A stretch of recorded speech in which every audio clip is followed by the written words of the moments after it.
ఎంసెట్ రాయాలి, కౌన్సిలింగ్ అయిపోవాలి, దాని తర్వాతనే మేనేజ్మెంట్లో సీట్లు కొనుక్కోవాలి. మా పిల్లవాడికి, పాపకు లేదా బాబుకు ఎంసెట్ ర్యాంక్ రాలేదు కాబట్టి మేనేజ్మెంట్లో ఎంసెట్ తర్వాతనే తీసుకోవాలి, ఇలా అనుకునే పేరెంట్స్కి మీకు నచ్చిన కాలేజీలో ఎంసెట్తో సంబంధం లేదు, నేను అదే కాలేజీలో ఇదే బ్రాంచ్లో చదువుతాను అనుకుంటే డైరెక్ట్గా ఈరోజే కాలేజీకి వెళ్ళి అడ్మిషన్ తీసుకోవచ్చు. ఇంకా టైం కాలేదు, కౌన్సిలింగే కాలేదు, ఎంసెట్టే కాలేదు, ఇంకా చాలా లేట్ ఉంది, ఇట్లా అనుకుంటే ఈ మేనేజ్మెంట్ కోటాలో ఉండే తక్కువ సీట్లు తొందరగా ఫిలప్ అయిపోతాయి, తర్వాత మనకు సీట్లు దొరకకపోవచ్చు.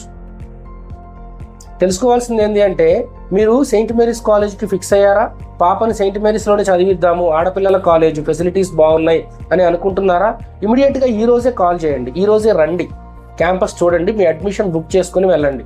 నాకు ఎంసెట్తో పని లేదు, నేను డైరెక్ట్గా మేనేజ్మెంట్లో జాయిన్ అవుతా అనుకునే వాళ్ళందరూ